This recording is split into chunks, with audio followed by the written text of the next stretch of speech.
everybody. My name is David Jennings. I'm here with the boys soccer team. I'm here with Tucker Pedersen. Matthias Rusi. Ken Amovich. All right, guys. You've been on this team for a while. How do you feel about the team chemistry going into senior year? Yeah, I think we have a pretty new team. A lot of these guys are playing their first or second year on varsity, and just off of only being together for about 2 weeks, we're already starting to look more like a team, and we're starting to figure out kind of how we all play. So I'm definitely looking forward to later in the year when I think our chemistry is going to be really high.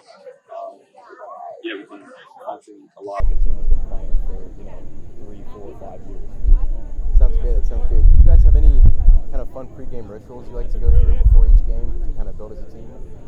I mean, for me, since sophomore year, I take like a full water bottle, ice cold water, just dump it on my head. Like no matter the temperature. Like I remember the state championship game, like 30 degrees out, poured it on my head still. It's just what I've always been doing. That's awesome. That's awesome. If you guys played another sport that wasn't soccer, you guys know what it would be? During this season, probably like football, tryout. I don't know, maybe. I'm more of like a spring guy. If I wasn't playing tennis for that, I'd be playing maybe golf, maybe lacrosse. I'd try. I don't know. We're working on the golf team. Any other final thoughts to kind of add going into this year? You guys excited? Yeah, I'm excited. I'm excited to see what our team can do. I mean, like I said, it's kind of a new roster, relatively compared to what we've had from the past couple of years. So I'm excited to see what we can do and what the team can take in. That's great. Finally, any of you guys have a favorite pregame song you want to add? Ain't no love like Oklahoma. I don't know what that. I like Unwritten by Natasha Bedingfield. It's a great Thank you, Tucker. I don't know that. All right, sounds good, guys. You heard it here first. Boys soccer team. Good luck this season, guys. Thank you. My mom. Joined here by Trinity Episcopal head soccer coach Brian Phillips here on TESPN Media Days. Coach Phillips, first thing I want to ask you is about the Prep League. It is an incredible grind playing in probably the best independent school league in the state. Some years, 3 of the Final 4 from the Prep League, or 4, maybe even 5 of the Final 8 at the state tournament. So automatically, no matter what, you're going to have a really tough schedule this year.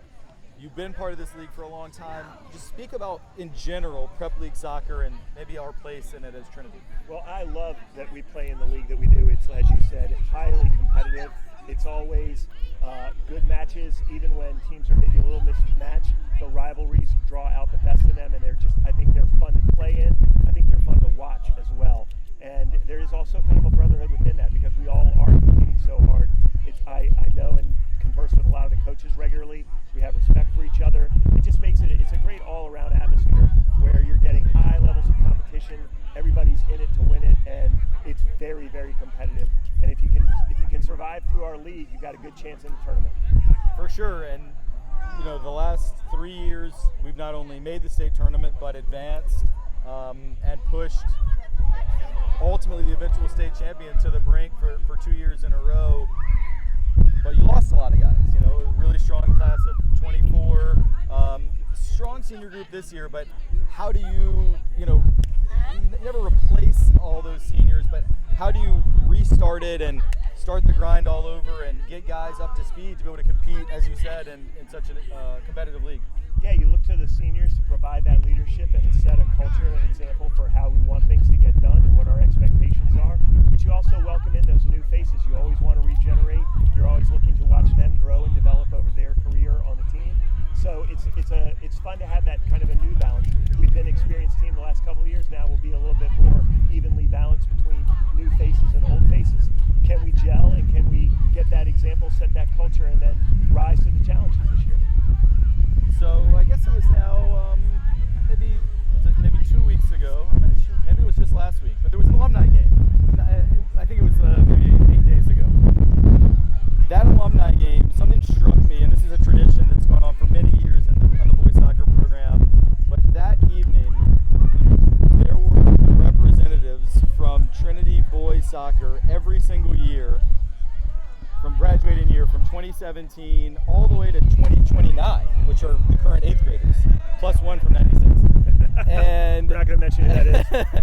And I'm curious, how do you feel seeing over 20, I think it ended up being 23 or 24 alums come back on a summer evening to compete with the current kids and just what that says about this program and the ties that bind.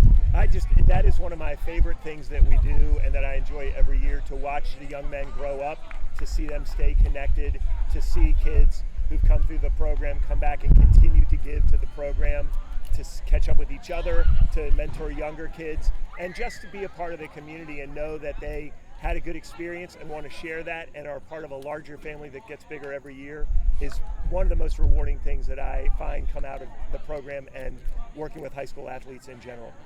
Yeah, and I mean, I also say being on the bench during that game, some of the instructions that you were yelling to the current kids, I mean, there's guys who graduated 6-8 years ago, like, oh, I remember when Coach Phillips used to say that. And you have to say, I mean, a big part of what binds them is that you were a big part of all their lives. So I'd like to end with a question about, what does success look like this season? I mean, realistically, the lack of experience, maybe not a state championship season, but there are a lot of different ways to define success. Whether it's making the state tournament, whether it's winning yet another Virginia Prep League Sportsmanship Award, whether it's just seeing the team on October 31st having progressed from August 12th when it all started. But what are you sort of seeing as benchmarks to consider it a successful season? If we get to the end of the season and we feel like we have legitimately competed as hard as we can for every minute of every match, and we've pulled together as a unit and as a team, I don't think you can ask for much more than that. And that's going to be our benchmark. Are we competing? Are we doing it the right way? And are we doing it as a group all together? Well, TESPN can't wait to cover a bunch of boys soccer games. I think the first 4 on the road, so it's a little bit of a trial by fire to get things going.